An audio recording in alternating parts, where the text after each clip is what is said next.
Right, hello everyone. Good afternoon. We are Team NASA. This is our final presentation. I'm Neeraj, Shivai, Pujita, and Venkatesh. So let me just get started. This is our agenda for today, and we're just going to go through real quick.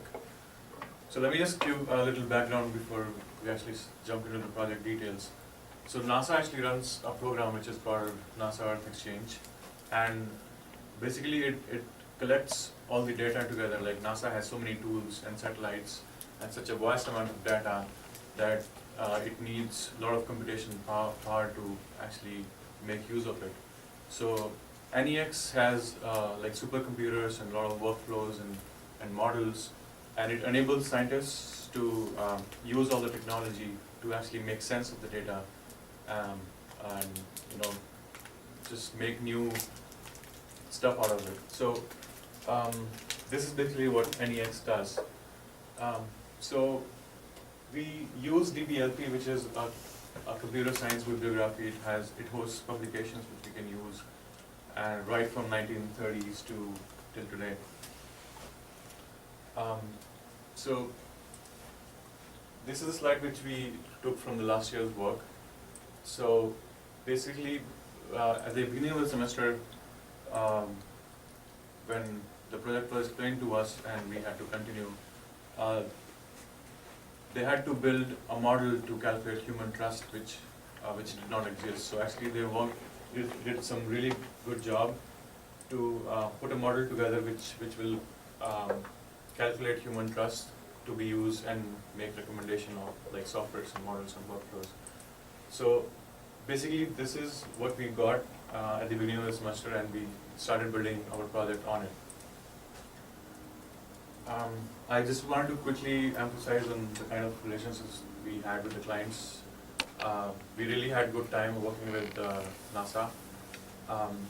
Few of the key points were like we had a project kickoff meeting with a senior scientist, Dr. Rama, which really helped us to understand the bigger picture why we are doing this.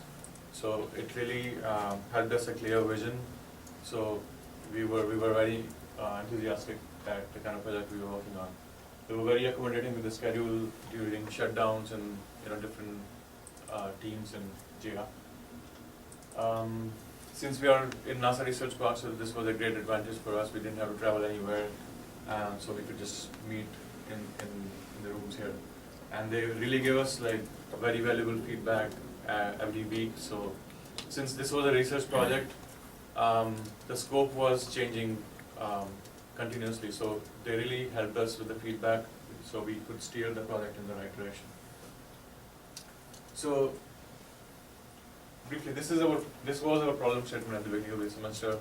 So the scientists, they did not have a proper tool which would let them effectively search in the community to collaborate on future projects. So basically, the idea is there's so much data and information available out there. So when you start working on something new, you need to make sure that it does not exist already. So, so NASA domain scientists, they would need a model, a technology which would allow them to effectively search other scientists, which would help them collaborate and work on the same domain. So our goal was to build a recommendation engine which would enable scientists to, again, find the likelihood that two scientists would like to work together based on the past history and the domain knowledge. So we had to use the human trust which we took from the last year work, and we had to like implement a REST API and eventually make it a standalone service. NASA uses a tool which is called WizTrails. So eventually it has to be integrated with the tool so that it can be used through the single user interface which like scientists are already used to. And we had to use like a data set like DBLP. So I'll pass on slides to Venkatesh, who will explain how how we implemented it like technically. Okay, so good afternoon everyone. So I'll try to rush through this as soon as possible in the interest of time. So essentially, the problem that we need to solve is that what is the probability that two co-authors whom you give will collaborate with each other? Why are we doing this? As part of the bigger picture, if you want to recommend a tool to scientists, if I go and ask the system whether this tool would be suitable for me, essentially you need to know whether the scientist in charge of creating it or the author of the tool is someone whom you can identify with, who can basically help you, whether you're connected enough that they can provide you recommendations in person. And that's a major factor that can actually help you to choose a tool that does the job. So we basically decided that we'll use machine learning for solving these problems. So essentially the workflow that we are following, the approach, is the following. So that this is pretty much common to any machine learning problem. You have to get like a huge data set, you have to whittle it down to a manageable size, yet retaining like the, basically it should retain its relevance. You need to generate training data, then you need to put in your input data, which is then compared with the training data, and it gives you a result. This is just like a broad picture approach of what machine learning does. So essentially, these are all the steps that we would have to follow, and it's iterative. We have to keep doing these again and again until we get suitable results. So essentially, the data set we were using is, as Neeraj mentioned, the DBLP Computer Science Bibliography. This is just like a little background about DBLP. Essentially, it's been continuously updated since the 1980s. It has 2.3 million publications, and it dates back to 1936. So one question that you could ask is, why are we using DBLP? Because our tool is meant to basically help NASA Earth scientists. But the reason is that this is obviously like a readily available and public database. We don't need to go jump through hoops to actually get it. Then it's a proof of concept, as in it's if we can prove as a concept that our recommendation works, then eventually we can basically modify it and use different data sets. But as a proof of concept, it's good enough to begin with. And another interesting thing is that DBLP actually does contain a large number of earth science articles. So you can, like, for the needs, like if you want to do some temporary like analysis of earth science data itself, then there is a large amount of data that's present that can help you do so. So the entire DBLP database is, the data set is in the form of an XML file that's 1.2 GB in size. Now, seeing as XML is the way it is, 1.2 GB is a lot of data. And we need to do essentially like a lot of computation on it. So we just like that, initially we were trying to work with the entire data set. But this wasn't very feasible for the reasons that are kind of elaborated in the slide. Essentially, there's something called a co-author subgraph that we need, co-author graph that we need to construct, which I'll be explaining later. So to do that for one set of values using the complete data set was taking approximately 20 minutes on my machine. And since the end and like the specifications of the machine are kind of over here on the slides, and based on that speed and the time that it was taking, working with the entire data set would not be very feasible, at least on a local machine. We could possibly use supercomputers to do it, but that's kind of hard to do. Another problem is the problem of overfitting. So overfitting is a concept in machine learning where like an algorithm, a model that you make is very good in modeling the data that you already have, but it's not very good at predicting new data, as in predicting what will happen. So there was a possibility that with the amount of data that we have, we could basically introduce a lot of irrelevant cases or cases that are uncommon enough to be ignored. And these might actually affect the results that we get and cause the problem of overfitting. So what did we do to combat this? We decided to focus on one particular research area. By that what I mean is, for example, distributed systems, the one we took, basically taking all the publications related to the distributed systems field. So this is a smaller but complete data set because essentially authors from the distributed systems field are likely to anyway collaborate with each other in future, and it's a field that they all share. So we basically took all the research, all the publications related to distributed systems, which as you can see is consists of 1,082 distinct authors and 1,900 publications, which we thought can produce convincing and representative results because anyway the data set is all linked together by the one common research area. So the data modification, which was part of the earlier slide that I showed you about machine learning, was the following. This was the workflow that we followed. So initially we took the 1.2 GB data file, we took out the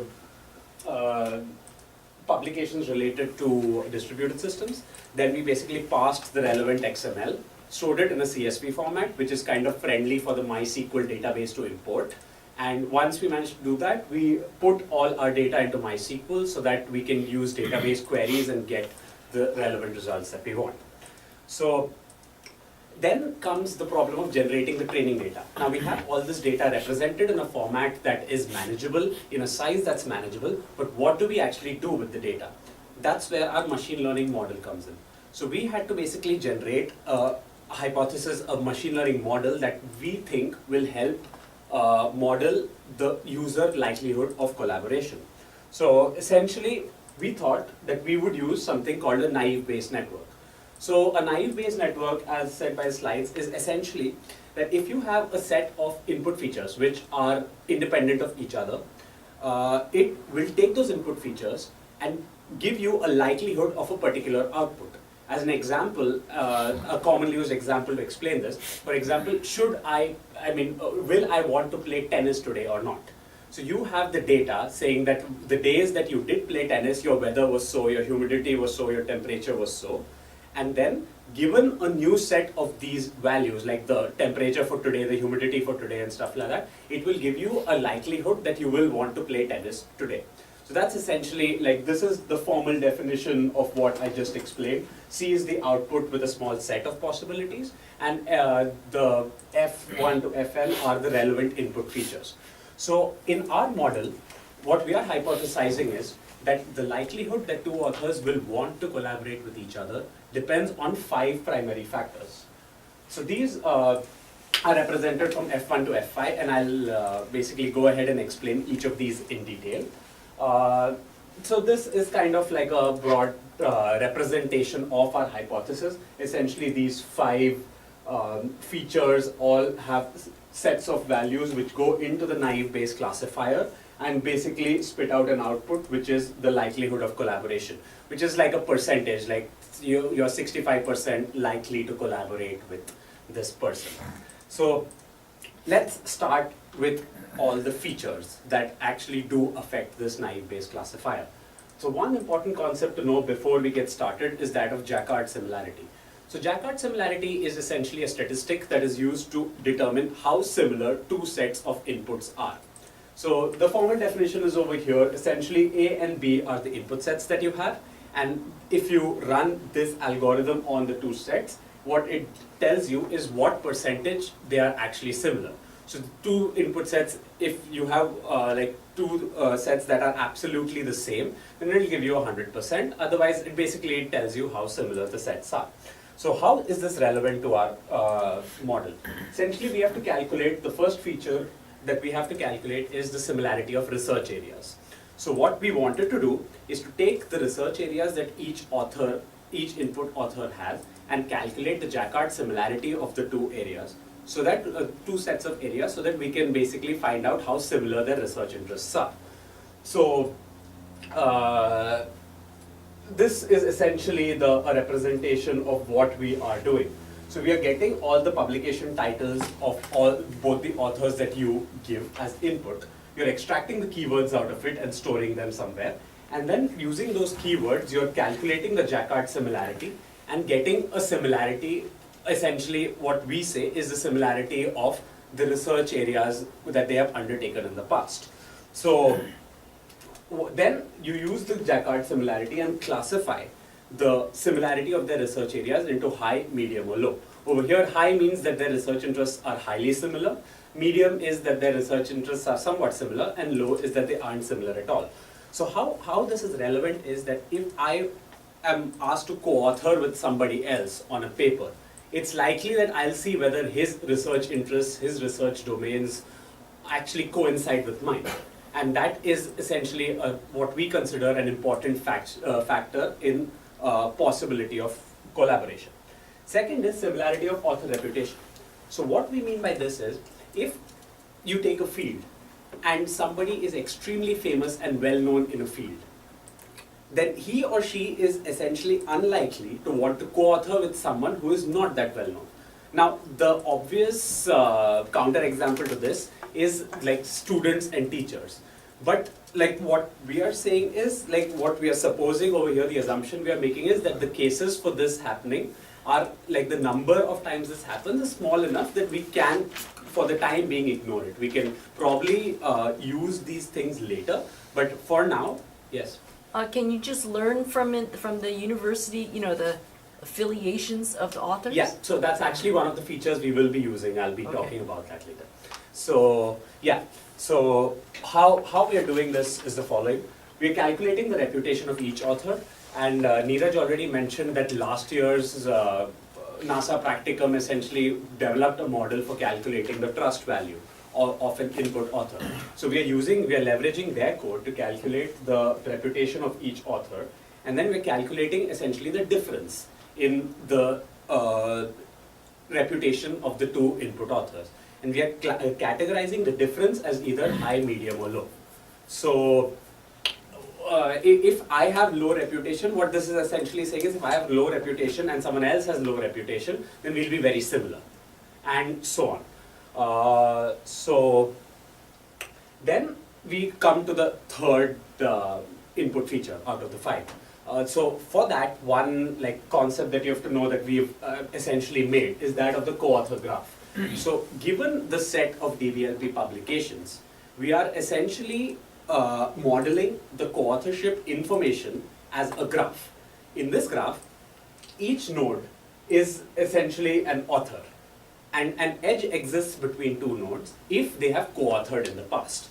So like this is like a representation using a framework called Java framework called Jung, which is like we've taken like 91 authors from the DVLP dataset and kind of represented it. This is kind of hodgepodge, you can't really see too much, so I'm just providing you an example to essentially explain this. So say that this is a subset of the graph that we just demonstrated in the previous slide.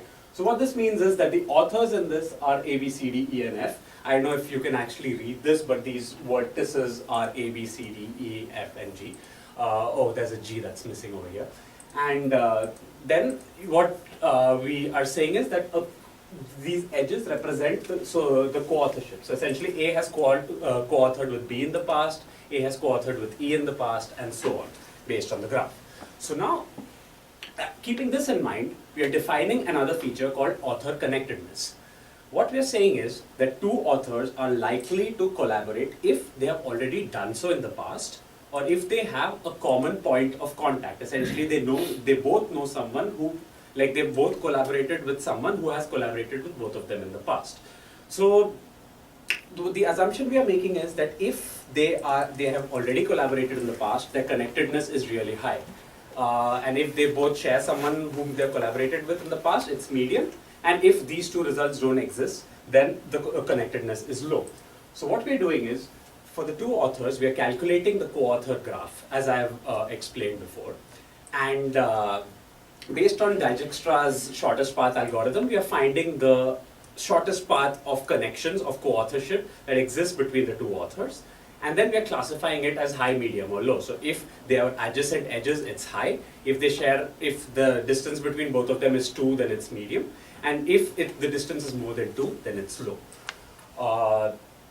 Then, like another concept that you need to know is co-authorship set, which is essentially like a corollary to the co-authorship graph itself. This is basically, if I am an author, the list of people I have ever co-authored with is the co-authorship set. So this is just a small example to demonstrate what I mean. If this was a subset of the co-author graph, then the co-authorship set of A will be B, C, and D, because these are the people that A has been connected to in the past. How come in your original graph, though, you had a hotspot? A hotspot? Yeah.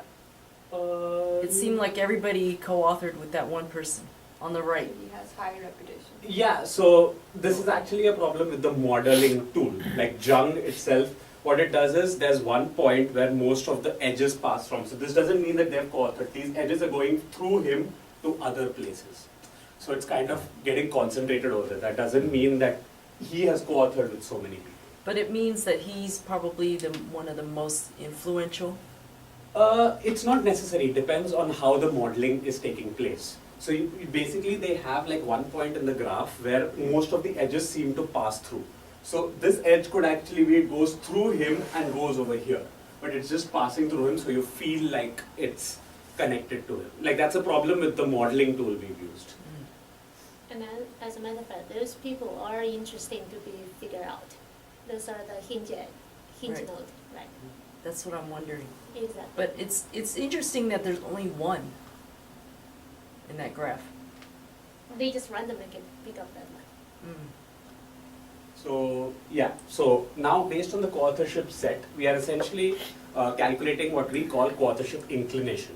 So the rationale behind this is that if a person has not collaborated with too many people in the past, or if he has no prior inclination to co-author with other people, then it's unlikely that the person will co-author with anyone, essentially, regardless of the reputation and stuff. So the assumption is that we are basically calculating, so this is a very simplistic model that we are assuming, essentially based on the prior co-authorships and publications, the number of times you have co-authored with anyone, the size of your co-authorship set as defined in the last slide, is essentially the co-authorship inclination of an author. So, and one thing is that even if I have like extremely high co-authorship inclination, I've co-authored with hundreds of people in the past, if someone else has never co-authored with anyone in the past, despite my high co-authorship inclination, it's unlikely that I will be able to collaborate with the other person. So what we are assuming is that the effective co-authorship inclination for the two nodes can be represented as the minimum of the two. So this is basically the way we calculate the co-authorship inclination. So yeah, you calculate the size of the co-authorship set for both, find out the minimum of the two, and for that number, you're basically classifying it as high, medium, or low. Then the fifth feature that we are saying is important is something called affiliation similarity, which is what you had mentioned. So we actually have not yet implemented this. This is just something that we are proposing. What this means is that if two people are basically affiliated with the same university or with the same, I don't know, with like IEEE or something like that, with the same set of people, then they are more likely to collaborate. So based on these 5 features, we say that we can actually generate a likelihood of collaboration. So now I'll call upon Shwai to discuss the performance measures and show you a demo of whatever we've done. Hi everyone. So about our performance, we use 2 metrics to measure it. One is the precision and the other one is the recall. So this is the formula that we use. And basically the precision means in our model we have take some amount of data and see that these 2 people is going to collaborate. But what is the percentage that they really, in real life they have collaborated? And the recall is basically that in real life they have collaborated, but take them as input. How many we have covered as collaboration, and yeah, this is some numbers we got. So based on so we have take 725 records, and 130 of them it has collaborated in real life, but we have covered 126, and the recall value is very high, which means that we have covered most of them in our model. And the precision, while we take 351 as test, and we have predict 109 of them, but in real life actually only 25 of them has collaborated. So the precision value is 76%, which is okay, but not very not excellent. Some of the reason might be that we are use a large amount of training data while we have only 4 features implemented. That might be the reason, one of the reason that that's not excellent. So I will show you a video of the whole recommendation engine. You gotta switch to this PC because the video is. Yeah. I don't understand why you're switching. I don't understand why having a large training set would make you have a low probability of No, that so we only have 4 features, right? right. So if we have like 40 features, Oh, I see. it should be more specific to I each, see. right? So The it's way- it's not so much the training, Yeah, but that's not it's because more the of training you is only have large. 4 That's- features. Yeah, that's Okay, because we got have it. less features. So how are you Then- guarding against overtraining? I'm sorry? How are you guarding against overtraining? That's where these metrics come in, like we keep, Okay.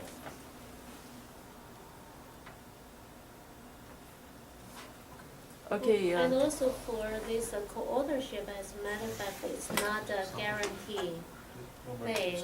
It's just like even if we're very similar, and we could, it would be a good match for us to collaborate. Doesn't mean that we will collaborate.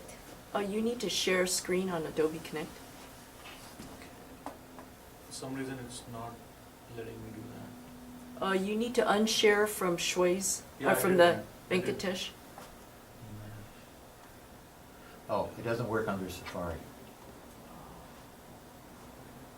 I don't think. Use Firefox Not on Chrome. and not Chrome. Not Chrome? No.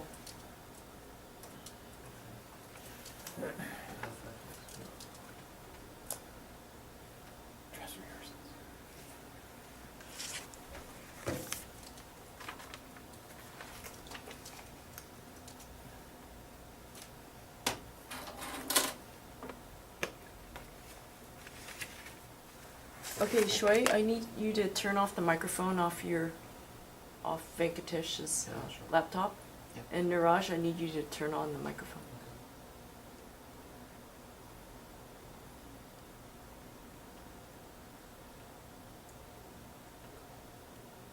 Okay. So, Okay. Okay, the first feature of our recommendation engine is to get the co-authorship graph over the data. Sorry.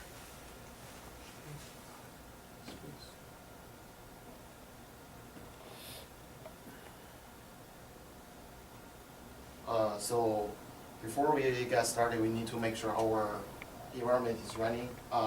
We are using MySQL as our database, so just get it up ready.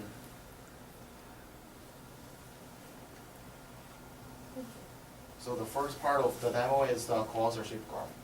And it's going to fetch the data from database dynamically. And you will see that each of the node, there is print some of the data, print out some information about the data. And the graph shows one of them has name of the author, the ID of the author, and his number of co-authorship.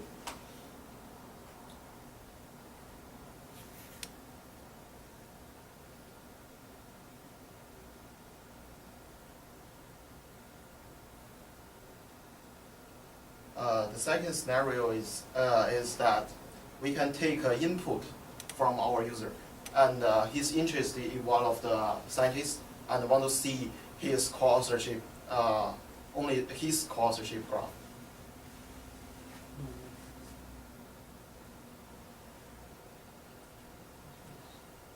Okay, never mind. This is a third feature actually. So, based on 2 inputs of our authors, we can get the probability that these 2 guys going to collaborate.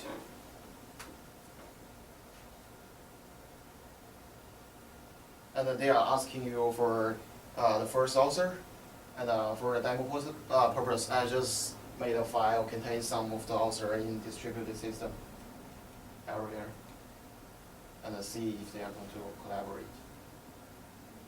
And you will see the result in the result.txt file, and it's under our project folder. So this shows that in the research similarity, they are very high, and the reputation similarity, they have very low, and the connecting similarities are medium, and the social factor is very low, which is the four features we have been using. And in this, as this input, we say that the probability of collaboration is going to 0.2%. So we say they are unlikely to collaborate. And I will show you other two examples.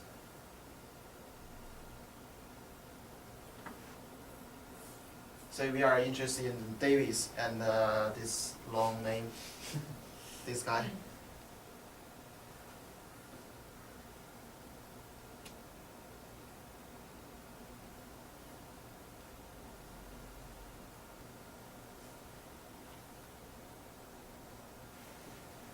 So again, it will be the report will be generated in the report result.txt. And this shows that given this feature, that high research similarity, medium reputation similarity, medium connected similarity, and social factor, and we are saying that 65% they are going to collaborate. So yeah, we say that they are likely to collaborate in this.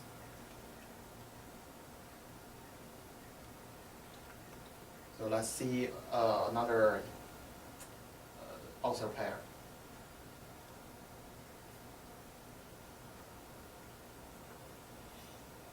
Again, this guy, and with Eric, another person.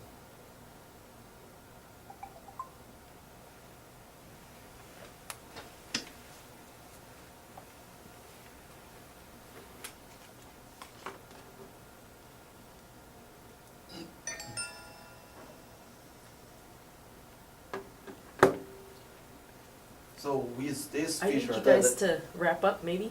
oh, okay. So it's showing that 34% they are going to collaborate. Okay. Okay, let's see another scenario.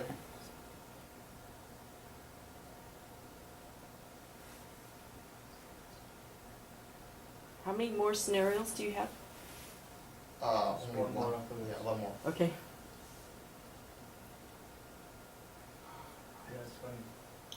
Okay, so this just take one author that you are interested in, and we will show that his level of co-authorship graph. So we are taking this author and 2 level as the input. So this will show you that his collaborations. And again, this is the name of the author and name of another author, and also, and also it shows that the publications that they have collaborated on the edge. We still need to listen to Pajita. So Yeah, could yeah. you really speed up? Yeah, and this is the part that we showing the precision and recall, and I have shown that in the slides. Basically, it's the same thing in a more clear part.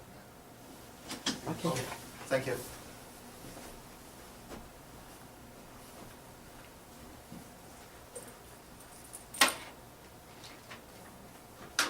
Good afternoon, everyone. So, for this project, we have used some practices in our technical perspective.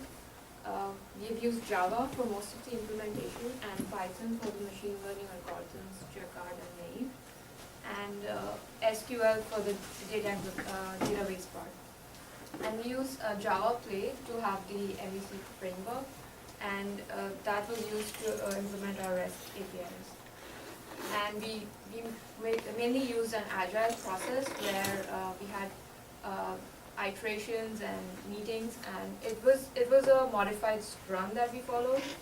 And we also learned a lot of project management and database management practices in the course of this project. There were quite a few challenges that we faced, and the first one that we bumped into was recovering last year's work. We had to communicate with them and find out how things work, and this was the major lesson learned, how to document everything. So this transition from one team to it's an ongoing research project, so it has to be documented well enough to get that transition smooth. And there was a government shutdown, and because our sponsor is from NASA, we had trouble scheduling meetings during that time. We also have a part of it was integrating with something that NASA scientists are using. So we wanted to give them something which they can take away right away, and that was VisTrails, and that was in Python while our code was in Java. So there was a challenge there, and also another challenge is getting data for this, because not every, if we can think about LinkedIn, we can think about Twitter, a lot of things, but getting the data, everything doesn't have an API available for us. And even if we get the data, if it has some missing entries, it's not a record we can use. So those are some challenges. This was our idea to leave space for a few iterations, because beginning of the project, we're not sure where it's going to head. We kept the last 2 iterations to implement something that gets more clarity as we go on, and that's how it worked out for us. And we used story cards and implemented, we used to use Pivotal Tracker, GitHub, and Asana to track our progress. And this is a milestone chart. You can see we meet our sponsors every week, and there are a lot of internal meetings as well. And this was the first time we were working with a real client on a research project, so there were quite a few things we learned about how a project is different when it's in a research and on the scientific domain. So what we have done here in this project is calculate the probability 2 authors will collaborate, but the impact that it has is if an author uploads his profile, we should tell him, we'll be recommending which authors they can co-author with. And later on, this will be implemented in a way that it not only recommends authors, it recommends workflows. So it takes human trust to the software trust. And there are a few things we'd like to see implemented maybe by the next team. And the one thing we like to implement with the time dependencies is someone who has co-authored recently, it should have much more weight than something which there was a co-authorship 20 years back. So, and again, maybe have more, because our sponsor was really excited about the probability of health. So the likeliness of health can be one direction which future teams can work on. For this, we'll open up to questions and conclude our talk. Ed? So you use multiple languages. Yes. What was the major reason for having to use Because, Java and Python? Yeah, so some integration had to be done because VisTrails is in Python, and our recommendation has to fit in as a plugin. So there was integration issues, and for machine learning, the algorithm was available in Python, so we decided we go with that. So if you had to, from your analysis, since it's only like 76% accuracy, what would be the other factors that you would implement next besides these 4? in addition to these four, Yeah, definitely the affiliation part that we'd mentioned, which we've not yet implemented. right? So for that, we need to get the relevant data, possibly like the author's home pages, their profiles or something like that from somewhere. Then we can probably do natural language processing, get their affiliations and stuff. So that's one direction we can head. Otherwise, yeah, there's like a lot to think about. I mean, like we don't claim to have covered all the possible features. So as and when, like, it's possible that we can think of more stuff as time goes on. But like definitely implementing the fifth feature in an accurate manner will improve, not definitely, but it should, in theory, improve our results. Yeah. Also the time dependency part, yeah, Yeah. that part can be. Like, because if you've collaborated with someone 20 years back, it should have less weightage than if you've collaborated with someone 1 year back. Right, So right, those right. are the kind of time dependencies that we haven't yet done, but yeah. I would think frequency would be much more important. So if Wendy and I wrote a paper 20 years ago, which we did, by the way, and John and I have done 5 papers in the last 2 years, you know, this is probably a stronger Yeah. relationship. Yes. And our model actually, it captures all the real cases where people have actually collaborated. It's only the false positives which is reducing the precision, like to 76%.